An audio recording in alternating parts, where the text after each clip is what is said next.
Change in Pennsylvania, as this year's budget address will be presented by a new governor. But one thing will not be changing, and that's the attention paid to education funding. Let's spend 5 minutes on the subject with State Representative Marty Causer. Welcome. Thank you. We're again approaching that state budget season, and it always does seem to be a topic of conversation. Are our schools getting enough funding? Are they getting what they need? What is your thought on that topic and where we go from here?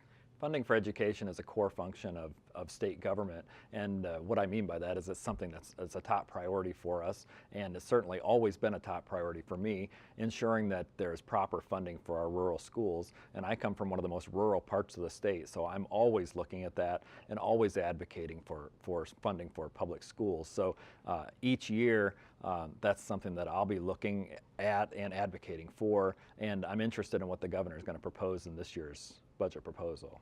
And then it's important to point out that last year's appropriation was the most state funding ever dedicated to public education, and pre-K through 12 is about 35% of the state's total budget. Can you talk about that investment?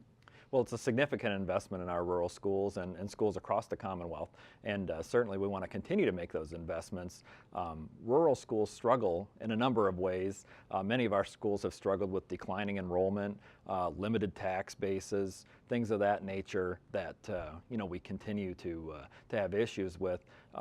At the state level, one of the top priorities for me is to ensure that adequate funding continues to go to those school districts to be able to maintain services, and also to fight for tax fairness to deal with the limited tax base issue. So I have two pieces of legislation to provide significant assistance to our school districts in that regard. So a number of issues, including pension reform. That's an issue that's plaguing school districts across the state, and we're trying to tackle that issue also. So a number of different issues affecting our schools, but we hope to make some real progress this session on those issues. And if I'm not, I think I'm correct in saying that Pennsylvania is operating under a funding formula for schools that was created, I believe, in the early 90s.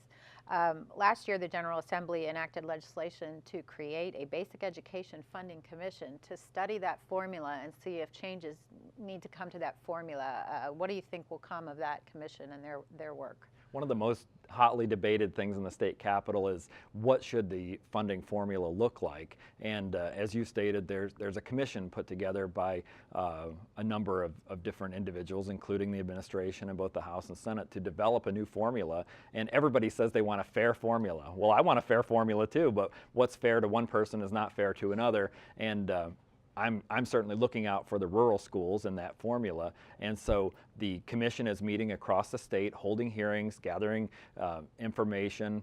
There was a hearing recently in Mercer County where a superintendent from Potter County testified at the hearing on behalf of our rural schools. And the commission is due to issue recommendations to the legislature by the end of June on what that formula should look like. And then certainly at that point it'll have to be debated in the legislature. Well, we'll be waiting for those results, and we'll be waiting to see, as always, what goes on with the state budget. Thanks for your time. Thank you. Sure. And if you have comments or questions about this or any other legislative topic, Representative Causer's contact information will be on the screen in just a few seconds. I'm Laurie Bull. Thanks for spending a few minutes with State Representative Marty Causer.